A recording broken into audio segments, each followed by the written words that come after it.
Parabéns, viu? Você canta muito bem. Deus seja louvado. Deus seja louvado. Boa noite, meus irmãos. Boa noite. Vocês estão bem? Hoje tem um dia agradável. Eu estava com medo que ia chover, mas não choveu. Mas não tem problema, ninguém é de açúcar, né? Se chover também a gente pode ouvir, não tem problema ouvir a palavra do Senhor. Quero desejar a todos presentes aqui o nosso boa noite. Sejam bem-vindos em nome de Jesus. De forma muito especial também aos nossos amigos que estão nos visitando. Deixa eu fazer uma pergunta só para eu saber. Existe alguém aqui que está hoje, mas que não estava ontem de manhã? Ok. Seja bem-vindo, viu? Vocês, tá bom? Estou feliz. Meu nome é Marcelo e eu estarei essa semana aqui trazendo a palavra de Deus. Aliás, nós estamos fazendo uma semana de oração e cada dia a gente gostaria de orar por um tema especial. E eu gostaria amanhã de orar pela família. Já vou anunciar, segunda-feira. Orar pelos filhos, né? Pelo esposo, pela esposa, orar pela família amanhã, tá bom? Amanhã, se você precisa de oração pela sua família, aqui é o seu lugar. É interessante também lembrar que amanhã é um pouco mais tarde, né? Amanhã nós estaremos aqui, pela graça de Deus, vai iniciar 15 para as 8, é isso, né? 15 para as 8, 7, 19 e 45 estaremos aqui para compartilhar a palavra de Deus à noite contigo, e Deus tem algo para você durante essa semana. Amém. Para mim, eu percebi. Então, nós estaremos aqui, tá bom? E hoje nós tivemos oração, mas, como diz aquele, muita oração e pouca oração. Então, vamos ter muito poder através da oração, fazer uma oração especial. Eu não anunciei ontem, mas eu gostaria de fazer uma oração especial hoje por alguém que está necessitando de trabalho, ou pedir oração pelo seu trabalho que você já tem. Tá bom? Vamos orar por isso hoje. Deus falou no meu coração hoje, eu estava pensando, Deus falou: olha, ore pelo trabalho. Eu sei que algumas pessoas aqui estão procurando trabalho, outras pessoas talvez precisem de alguma força, alguma ajuda no trabalho, e somente Deus pode fazer isso. Então eu gostaria de orar com vocês. Agora eu vou pedir para você, se você pode, tá? Se você puder, eu queria convidar você para se colocar de joelho de novo, pode ser? Se você puder, então vamos ajudar, vamos falar com Deus. Santo Deus e eterno Pai, louvado seja o teu nome, Senhor. Na tua presença nos colocamos hoje agradecidos, porque nessa noite o Senhor tem algo para falar para cada um de nós. Por isso nós estamos aqui para ouvir não uma pessoa, mas ouvir o Espírito Santo. Seja conosco, afaste daqui, Senhor, todo mal, que somente teu Espírito possa falar aqui. E agora, em especial, queremos orar pelo trabalho, pelo emprego. Alguns, Senhor, precisam de emprego, e nós queremos interceder agora. O Senhor sabe quem é. Talvez alguns que não estejam aqui, mas na nossa igreja, está precisando de trabalho. Por favor, ó Pai, trabalho honesto, um trabalho onde Ele pode honrar o teu santo nome, um trabalho para a honra e glória do Senhor. Amém. Também pedimos àqueles que já têm um serviço, um emprego, pedimos que o Senhor possa intervir lá onde Ele trabalha, para que o Espírito Santo, o Espírito do céu possa habitar lá, que afaste toda a contenda, Senhor, todas as coisas ruins, mas que o Senhor esteja presente. Amém. Que essa pessoa possa ser abençoada, que ela possa dar um bom testemunho lá onde ela está. Por favor, Senhor, queremos entregar nas tuas mãos, e confiantes somos e pedimos em nome de Jesus. Amém. Amém.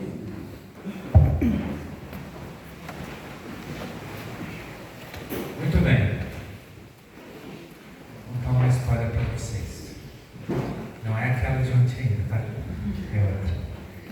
Mas faz parte aqui da nosso sermão. Eu morava, quando eu fiz o 4º ano de teologia no seminário, lá no NASP, eu não morava dentro do seminário, morava fora do seminário. Naquela época, em volta do NASP, fora, era basicamente, tinha um condomínio na frente. Eu estou falando do ano de 1998. aí pelo menos uns 27 anos atrás. Naquela época, em volta era só sítio, em volta do colégio do seminário, lá em São Paulo, na cidade de Artur Nogueira, de Engenheiro Coelho. Era só sítio. E no 4º ano, eu fui morar do lado de fora do colégio. E aí eu estava morando lá de fora do colégio, e então eu morava num sítio ao lado. Tinha uma casa da Abra, que era tipo de um depósito da Abra. Eu consegui a oportunidade lá de morar naquele depósito até para cuidar ali de noite e tal. Era um depósito, mas tinha lá um quartinho e eu fiquei por lá. E uma manhã eu estava voltando ao colégio, e atrás dessa casa, desse depósito, tinha um pessoal construindo um outro depósito. E uma manhã eu voltei do colégio, e quando eu estava voltando do colégio, os pedreiros lá, que eu já tinha feito amizade, falaram: "Ô Marcelo, vem ver uma coisa aqui." Daí eu fui, dei a volta na casa, cheguei lá e ele mostrou para mim, dentro de uma garrafa PET, ele falou: "Olha o que nós achamos aqui, uma cobra coral." Cobra coral é uma cobra muito venenosa. Ele disse: só que tem uma coisa, ele falou para mim assim, na verdade eram 2, mas a gente só conseguiu pegar essa. Eu nem sei como eles pegaram aquela cobra. Tem uma outra aí. Tudo que ele falou para mim, falou: cuidado, cobra, cuidado que é venenosa. E eu fiquei com aquilo na cabeça. Sabe quando você fica com uma coisa na cabeça? Eu fiquei preocupado com aquilo, porque o sítio que eu morava era fora do colégio, era um pouquinho distante do colégio. Eu morava sozinho, e a cobra coral é uma cobra venenosa. Eu pensei assim: às vezes estou andando por aqui, estou indo para baixo, se uma cobra dessa pica, não tem nem. Naquela época não tinha celular, não tinha telefone. Não tinha celular, e o local onde eu estava não tinha telefone. Eu falei: até eu procurar ajuda, né? Eu morro aqui, não tinha carro, não tinha moto, não tinha nada. Mas tudo bem. Aí passou-se, isso foi acho que no começo da semana, passou uns 4, 5 dias. Aí me convidaram para fazer um pôr do sol num outro sítio. Você sabe que quando você vai no pôr do sol, você vai durante o dia e volta como? À noite. Então, eu fui à tardezinha, de sair do trabalho e tal, fui lá. E aí a gente fez o pôr do sol, fez um lanche lá. Naquela época, na frente lá do NASP, era só estrada de terra, não tinha asfalto, não tinha nada.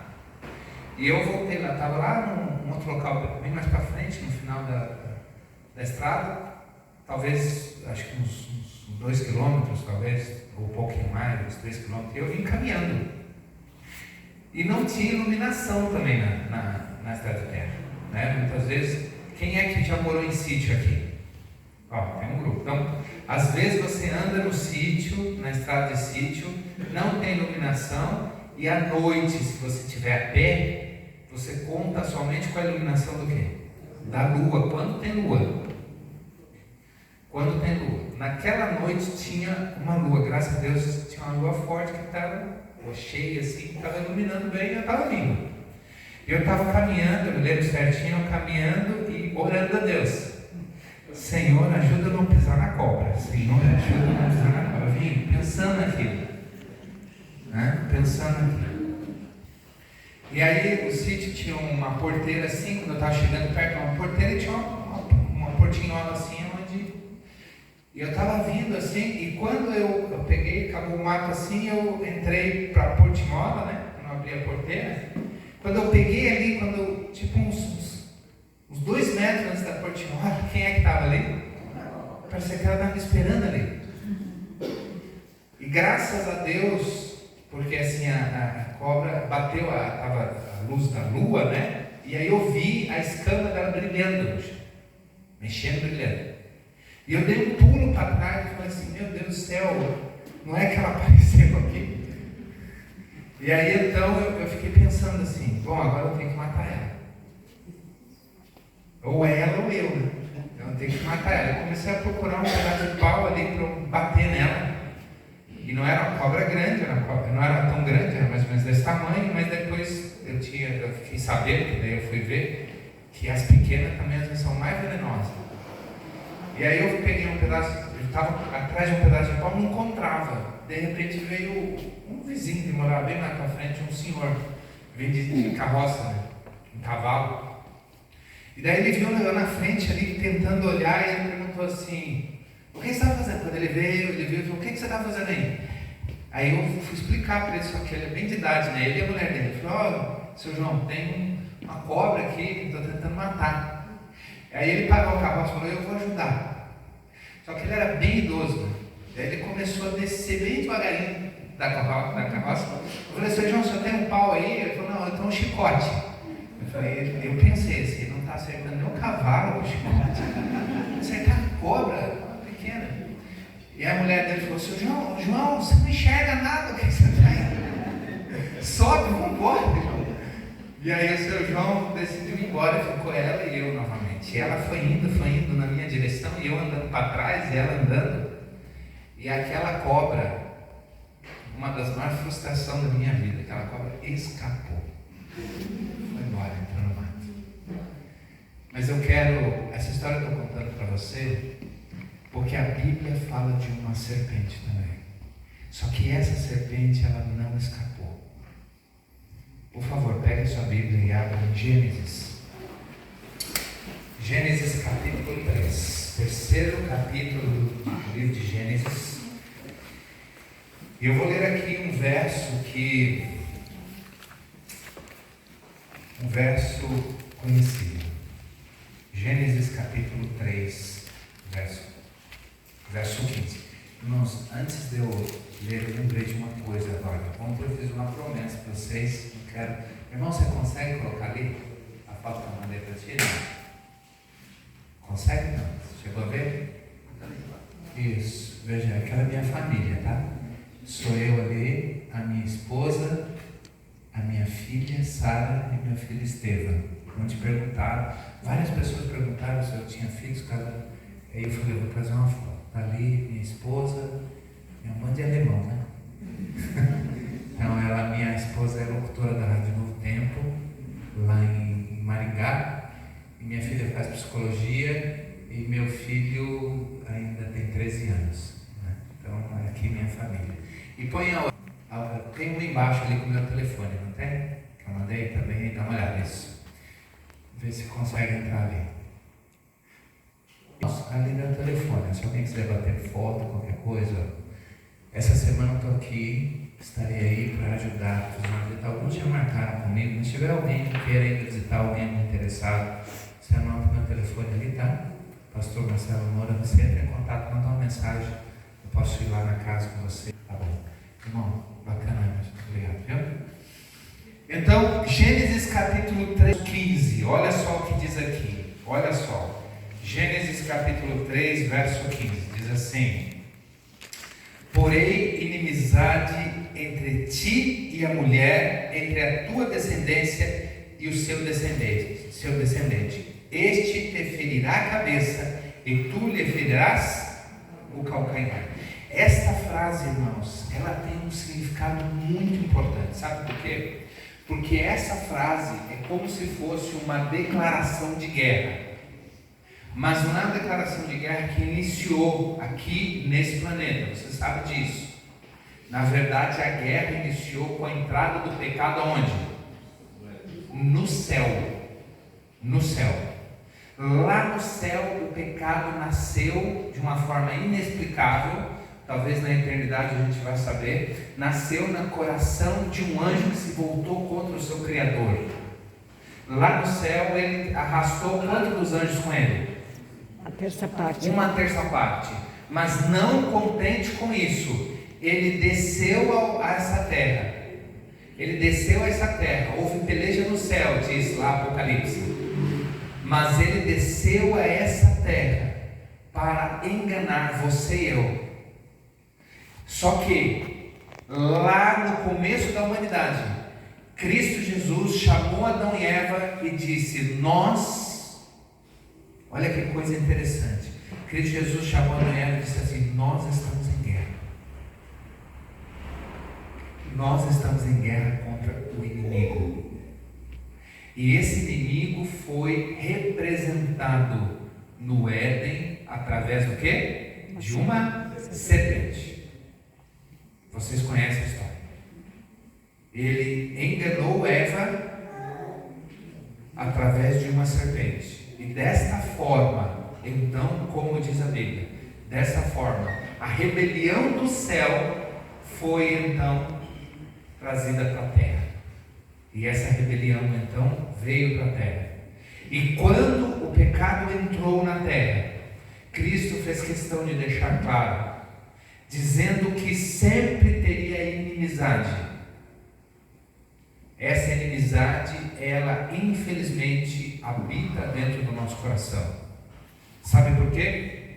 Porque nós que aceitamos a Cristo Jesus, nós recebemos uma natureza espiritual. Mas nós temos também, cada um de nós, tem uma natureza carnal. E esta guerra, que na verdade é conhecida por nós, principalmente nós adventistas, usamos muito uma expressão para se referir a uma guerra. Qual a expressão que a gente costuma usar para falar sobre a guerra espiritual entre Deus e seu inimigo? O grande conflito. Inclusive é o nome do livro que a gente entregou para muitas pessoas nesses últimos anos e continua entregando. Este grande conflito, ele que tem uma abrangência universal. Por quê? Porque envolve o planeta Terra, envolveu o céu, envolve o universo. Mas hoje, nessa noite, eu gostaria de lembrar você que, embora o grande conflito tenha uma abrangência universal, a guerra, tudo lá fora pode acontecer, mas o que importa para você é a guerra que acontece dentro do seu coração. Essa é o que é mais importante disso tudo. É a guerra que acontece dentro do seu coração.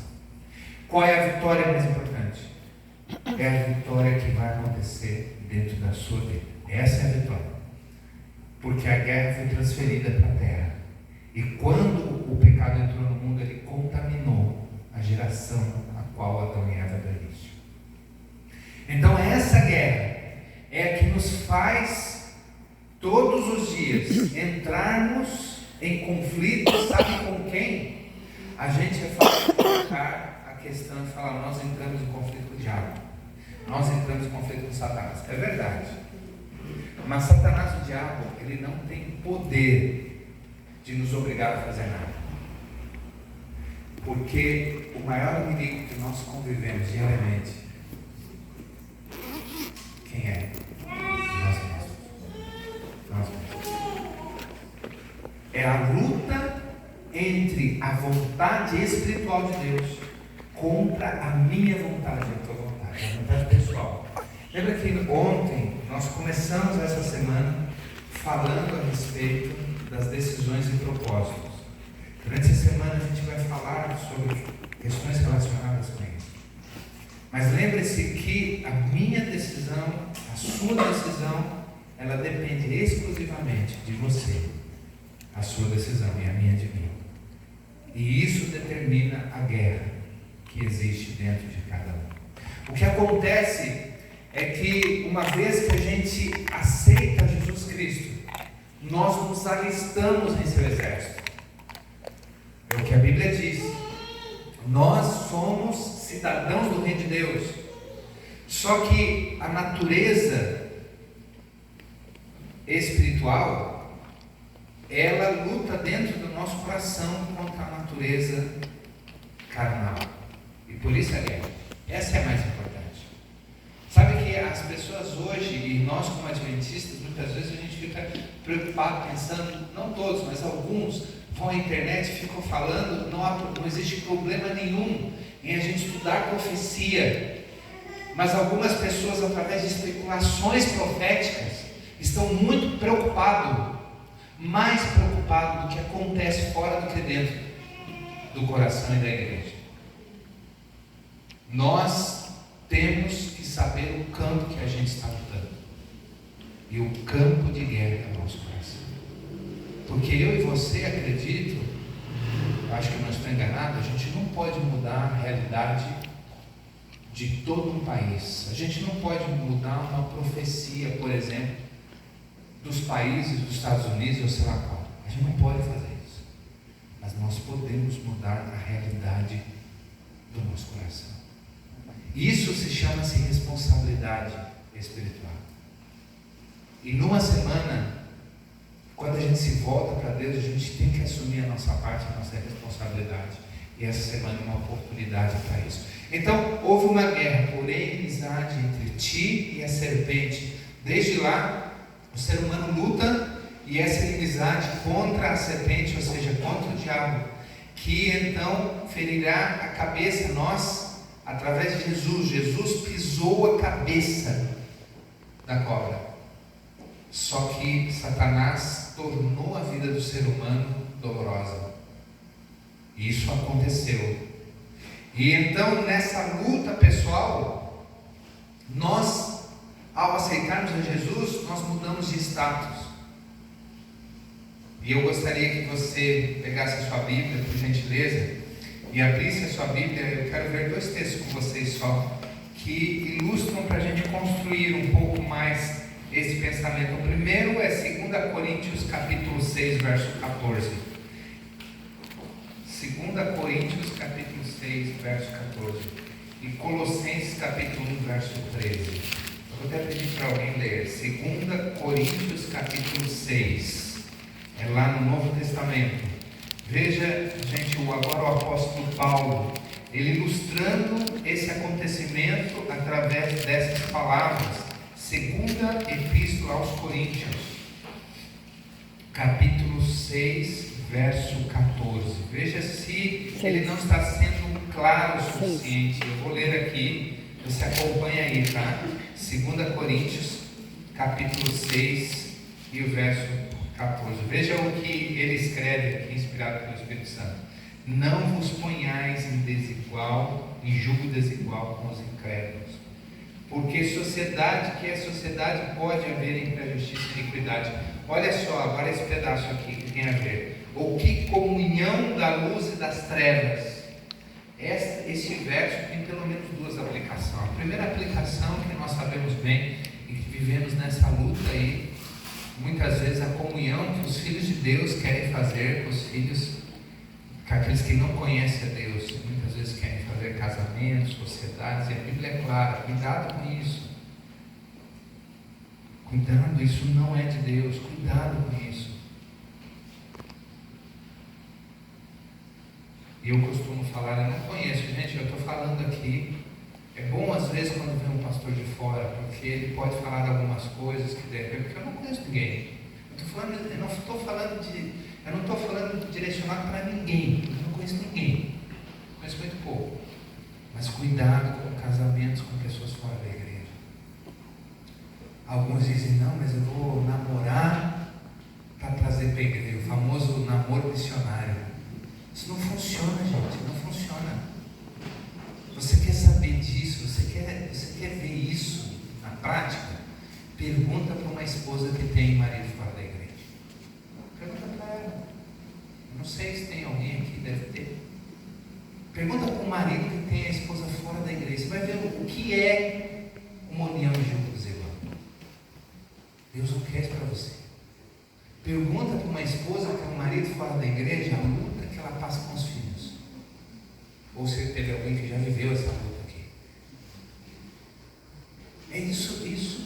Deus não quer para a igreja, não quer para você. É simples assim. Por isso que temos que tomar cuidado. Mas tem uma outra aplicação também. A gente poderia falar muito desse primeiro assunto, mas a outra aplicação é quando a gente quer, quando a gente planeja juntar as duas coisas em uma. A luz e as trevas numa vida só. Amanhã eu vou falar um pouquinho a respeito disso. Isto também é um engano de Satanás. Não tem como você fazer isso. Você não tem como você conviver bem, alimentando o seu lado espiritual e alimentando o seu lado carnal. Alguém vai sair mal nessa história. Não tem como. Alguém vai acabar passando fome. história que uma vez um presidente dos Estados Unidos, há muito tempo atrás isso, ele foi fazer uma visita em Israel. E lá em Israel, em Jerusalém, perto de Jerusalém, na verdade, tem não sei quantos já foram em Jerusalém aqui, eu nunca fui, mas enfim, mas já vi sobre isso bastante. Tem um tipo de zoológico, tipo um zoológico em Israel. E naquele zoológico, é o único zoológico que eles colocaram na mesma jaula, no mesmo ambiente, um lobo bem grande, família de lobo e cordeirinho, cordeiro e lobo. E aí o presidente dos Estados Unidos fez a visita e alguém falou para ele: olha, vai lá no zoológico para o senhor ver que lobo é um animal, o lobo é um animal mais difícil de domesticar. As pessoas acham que o lobo é que nem cachorro, né? Mas o lobo é um animal muito difícil de domesticar. E aí colocaram com o cordeiro, eu vivi lá, e ele quis ver e foi no zoológico e viu mesmo o ambiente lá, os lobos grandes assim, e uns cordeirinhos bem bonitinhos, lá na mesma aula, na mesma área assim. E aí ele viu aquilo e falou, achou muito interessante, falou, pergunta para o tratador como é que eles fazem isso. Queria saber como que faz, porque eu quero fazer lá nos Estados Unidos também. Nos Estados Unidos não tem nenhum zoológico que tem isso. Aí chamaram o tratador e perguntaram, como é que vocês conseguem manter esses lobos aí, e os cordeiros na mesma jaula, na mesma área, né? Mas não é uma jaula, mas na mesma área ali. Aí o tratador deu uma risada e falou assim, por dia a gente coloca 3 cordeiros. Ele come 2, fica 1. Isso é verdade, essa história. Sabe por quê? Porque não tem como você viver uma vida de lobo e querer ser um cordeiro também. Dentro do seu coração não tem como. Você vai viver uma vida falsa. O que vai ser é somente aparência, mas você vai ser um lobo. Se você alimentar as coisas carnais, você não consegue viver bem. É simples assim. Aliás, quando um cristão quer alimentar as coisas carnais, ele vive uma vida de sofrimento. Porque ele fica em guerra todo dia. Consegue entender? Ele fica em guerra nas mesmas coisas. Ele quer ser cristão. Amigos, o Senhor diz que não tem comunhão entre a luz e as trevas. O que diz lá em Colossenses capítulo 1, verso 3. Alguém achou Colossenses, Filipenses, capítulo 1, né? Depois Filipenses ali, logo vem. Ele nos libertou do império das trevas e nos transportou para o reino do Filho do seu amor. Olha só. Então, quando nos voltamos para Deus, a libertação do império das trevas.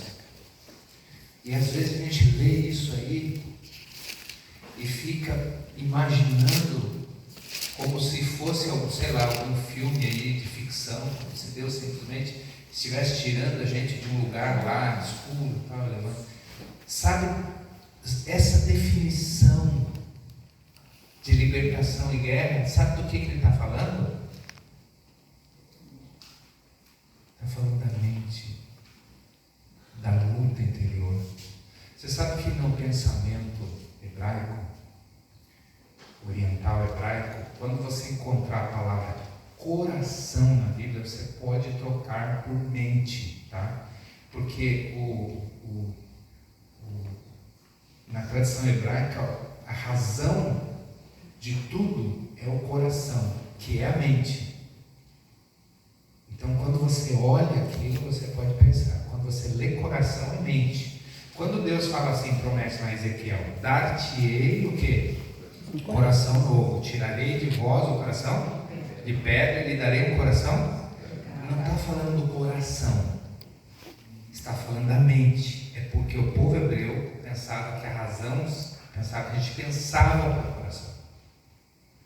Então, essa luta de liberdade, de verdade, é aqui que acontece. O que importa Deus vencer no final, como está prometido, Deus vai vencer no final. O que importa as pessoas em volta da gente ser salva, vamos supor, o marido, a esposa ser salva, o filho ser salvo. O que importa para você, se Satanás ganhar guerra dentro de você, você está eternamente perdido. Então, nós deveríamos ter, por princípio, defender a nossa mente, fazendo as escolhas certas e nos livrando da alimentação errada. Não estou falando de comida, eu estou falando de mente. Tá certo? Nos livrando de alimentação errada. Porque os nossos olhos são espelhos da alma. E o que nós vemos é razão do nosso contrário. O que a gente vê, nós somos transformados naquilo que nós contemplamos. Não é isso que diz a Bíblia? Pela contemplação? Não é isso? Então, amigos, aí está a importância de nós levarmos a sério esse chamado de Deus para nos livrarmos disso tudo e nos voltarmos para o reino da luz. E como eu posso fazer isso, pastor? Isso é pela graça, porque Deus trabalha na nossa mente e nós decidimos se deixamos Ele entrar ou não em cada compartimento da nossa vida. A gente que decide. São as nossas decisões que levam Cristo para cada compartimento. Eu não sei quantos aqui trabalham em casa. Tem alguém que tem um escritório em casa, trabalha em casa aqui? Tem alguém? Mas tem, por aí tem várias pessoas. E às vezes quando você trabalha em casa, alguém do seu trabalho vai te visitar, entra na casa e você decide aonde você vai levar essa pessoa. Se você vai levar no escritório somente, ou vai levar na sala, ou se vai mostrar toda a casa. A questão é, Cristo tem acesso a qual parte da sua vida? Porque na verdade, eu não sei se você lembra ontem, que no pensamento hebraico não existe parte de vida. Eu não sei se eu falei isso no culto ou se falei na escola sabatina, mas eu vou falar. No pensamento hebraico, a vida não é compartilhada. Tipo assim, eu tenho a minha vida estudantil, minha vida profissional e tenho a minha vida espiritual. Não. No pensamento hebraico, quem vive de forma espiritual. E quem não alimenta a vida espiritual, o espírito, não vive. Por isso que tem pessoas lá fora que andam, que comem, que falam, que se locomovem, que trabalham. Porque no ensino bíblico, viver é ter relacionamento com Deus. Porque Ele é a fonte da vida. Cristo é o único que pode dar vida e vida em abundância. Então, para eu viver, eu tenho que estar com Deus. Esse é o pensamento bíblico. Se eu me afasto de Deus, eu não estou vivendo. Eu estou andando, eu estou falando, eu estou aí, mas eu não estou vivendo. Dessa mesma forma, nós temos que entender que Cristo tem que deixar, tem que ser permitido entrar em todos os compartimentos da nossa vida. Porque Ele nos chamou para sermos não nada menos. E agora convido você para ir um pouquinho para frente aqui, já no último verso, 1 Pedro, capítulo 2. Muito conhecido esse texto, mas tão importante, a gente tem que rever ele constantemente, pensar nas palavras, não esquecer. 1 Pedro, capítulo 2. Um pouquinho para frente aí. Essa definição desse chamado, capítulo 2. 1 Pedro, capítulo 2, verso 9. Bem conhecido conhecido isso aqui, mas tão importante, a gente esquece. Ao chamado para sermos, vós porém sois o quê? Racedente, sacerdócio real, nação santa, povo de propriedade exclusiva de Deus, a fim de proclamar as virtudes daquele que vos chamou das trevas para a sua maravilhosa luz. Como é que aconteceu isso? Isso aconteceu o que? Acontece diariamente na sua vida. Quando Deus fala assim para você, não faça isso, ou faça aquilo. Não faça isso, ande por aqui, faça isso, faça aquilo. Ele está tirando você das trevas e te levando para a maravilhosa luz. Porque através da aceitação de suas decisões, eu me afasto do mal ou me aproximo dele, se eu rejeitar. É assim. Não adianta a gente dizer não para o Espírito Santo em pequenas coisas e mesmo assim esperar que tenhamos um dia abençoado. Entende? Não adianta. Esperar que eu possa vencer a tentação, se eu estou alimentando. Muitos de nós conhecem aquela história que estava naquele livrinho, muito conhecido, Conhecer Jesus é Tudo. Quem já leu esse livro aí? Conhecer Jesus então. O pastor Bulhão escreve a história dos 2 leões, né? O camarada tinha 2 leões. Um ele deixou passando praticamente fome, dando o mínimo de comida durante 1 mês. O outro ele deu comida e água à vontade. E depois desse período, mês, 2 meses, um quase morrendo e o outro bem alimentado, ele botou os 2 para brigar. Qual foi o resultado? Quem ganhou? É fácil responder, não é? Quem ganhou é quem come. Quem come está forte ali, o outro está 2 meses ali. Então, gente, se a gente alimentar a nossa vida espiritual, a gente vai ter força para dizer não na hora certa. Agora, se eu não alimentar a vida espiritual, eu vou estar muito fraco quando a tentação chegar durante o dia. Isso é uma consequência. Então, por fim, a escolha acaba sendo minha. De cada momento que eu vou ou não tornar a minha vida mais perto de Cristo, mais forte, mais saudável, a minha mente mais de sucesso. Eu tenho percebido, gente, que a palavra sucesso no reino de Deus, no reino de Deus tem muitas contradições no mundo. Muitas. A palavra sucesso no reino de Deus é consequência da obediência. É simples assim. Quando você olha a Bíblia, você percebe que quem obedeceu teve sucesso. Quem não obedeceu teve as suas consequências. Assumiu as suas consequências. Assumindo ou não, colheu as consequências. Colheu as consequências.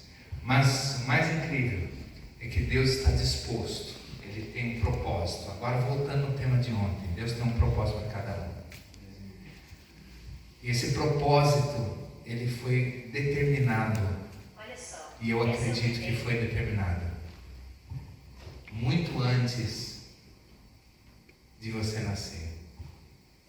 Só que isso, eu não estou falando de determinismo, eu não estou falando de uma vez salvo, salvo para sempre, não é isso que eu estou falando.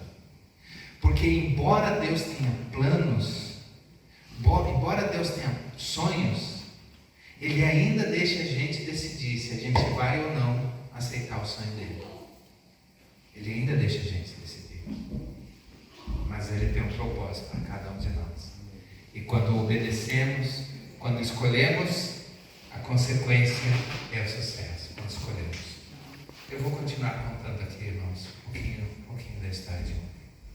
Ontem eu parei de contar a história para vocês. No momento que eu e meu amigo fomos para o NASP. Lembra disso, da história? Nós fomos lá no colégio, chegamos no colégio, e aí no colégio a gente pensou que era para ir no colégio no mês de setembro, mas nós chegamos lá e com a cartinha na mão, aquela cartinha que eu deitava na cama lendo, às vezes dormia com a cartinha do lado, né? Pensando, eu vou embora para o colégio. Que eu já tinha lido várias vezes.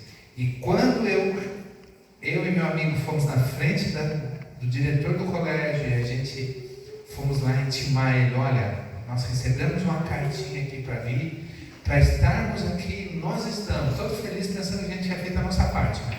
A gente está aqui agora. E quando ele pegou a carta, olhou a carta e falou assim, não, meu filho, não está escrito isso na carta. E aí então, eu peguei a carta, mostrei para o meu amigo e a gente ficou assim, atônito, a gente não sabia o que falar.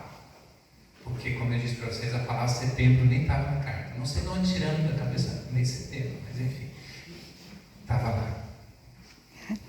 E aí nós saímos, aí ele disse, olha, vocês têm que ir embora. E só que tinha um problema, que tinha alguns problemas. Primeiro, meu amigo tinha sido expulso da casa dele. Expulso não, ele fugiu, lembra? Fugiu para fazer teologia. Ele não podia voltar para a casa dele. Na altura do campeonato, o pai dele já percebeu que ele tinha fugido. E outro detalhe, a gente não tinha dinheiro para voltar. A gente estava com tanta convicção que a gente ia ficar, que a gente não pensou na possibilidade de voltar para casa. Não tinha dinheiro para voltar.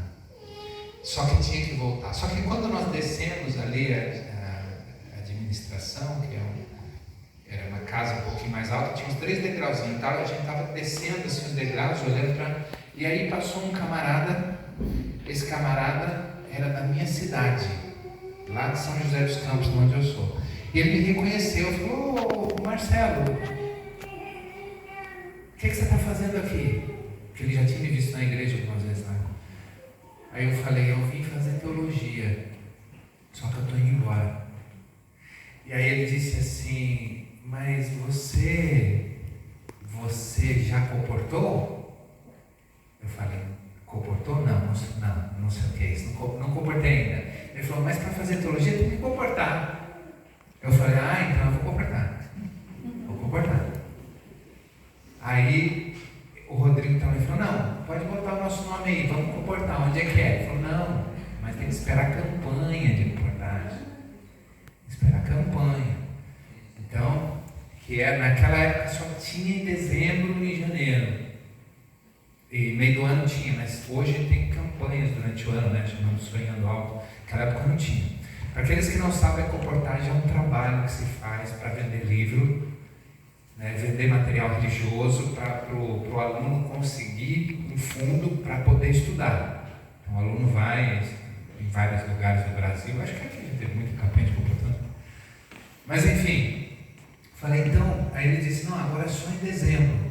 Mas, olha, eu vou pegar o telefone de vocês aqui. Eu não tinha telefone, naquela época era caro o telefone, vocês sabem disso, né?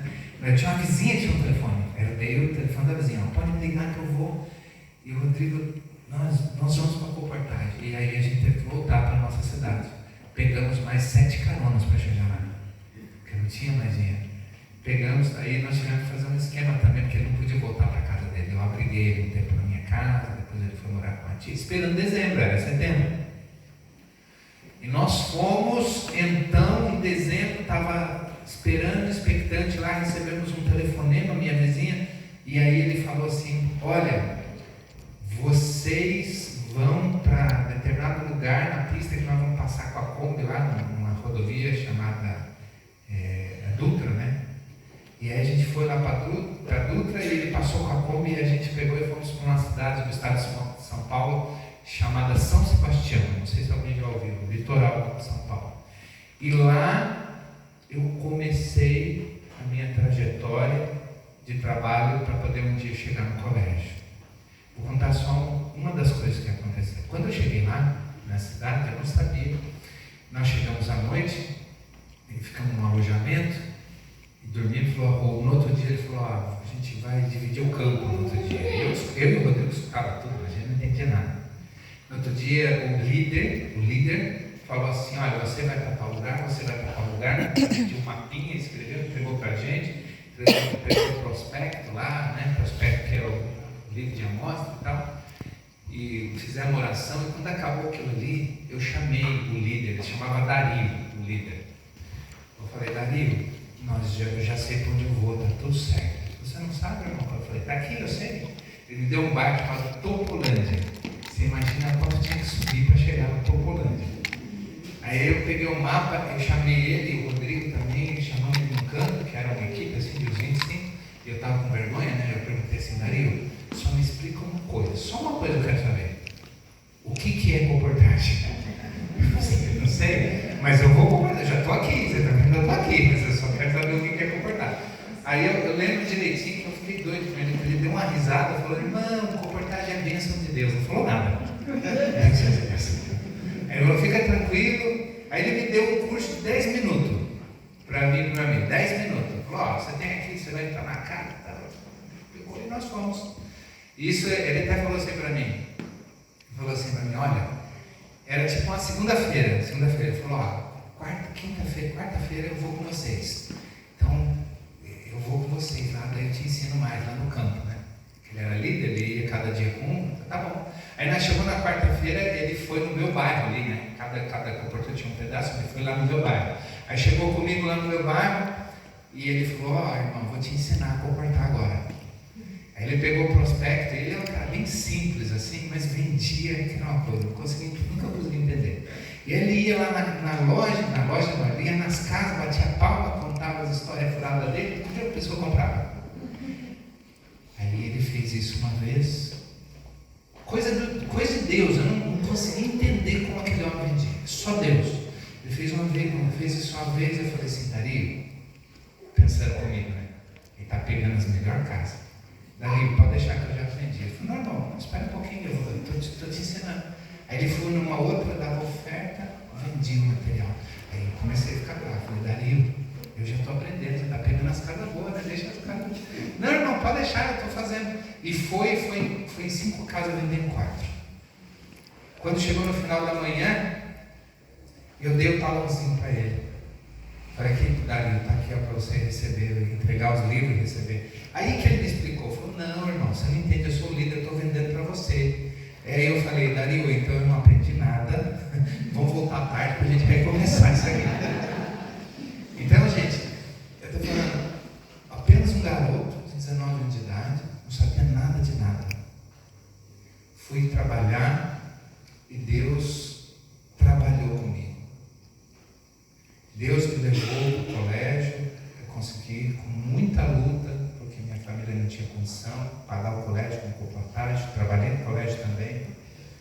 Depois saí para trabalhar como pastor, trabalhei muito tempo em Santa Catarina, depois fiz mestrado, fiz pós-graduação, mestrado, doutorado, e hoje eu estou fazendo o 2º doutorado.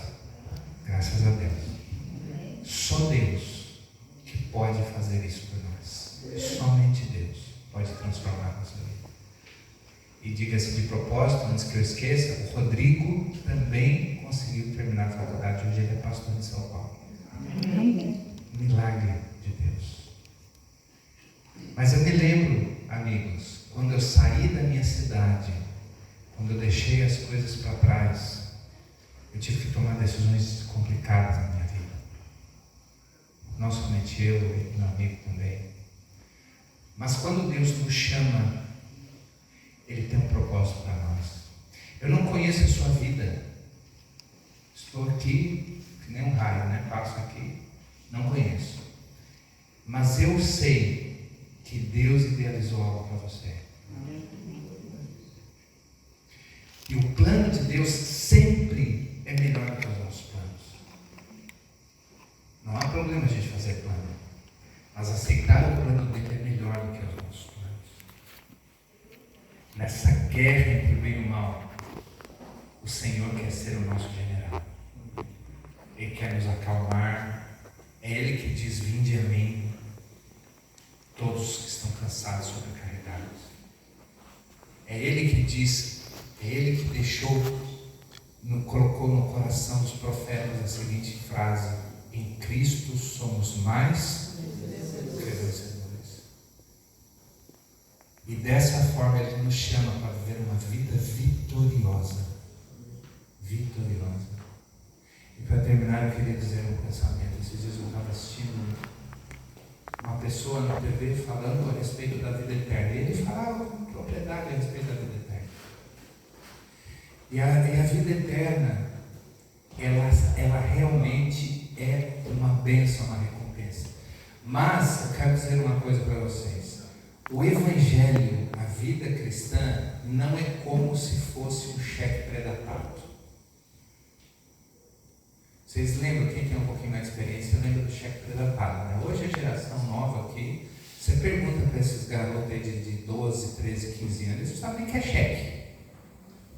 Mas eu acho que aqui a gente sabe. O que é um cheque pré-datado? Você fazia o cheque e botava outra data, não é? Porque a pessoa só podia descontar o cheque naquela data. A vida cristã não é isso.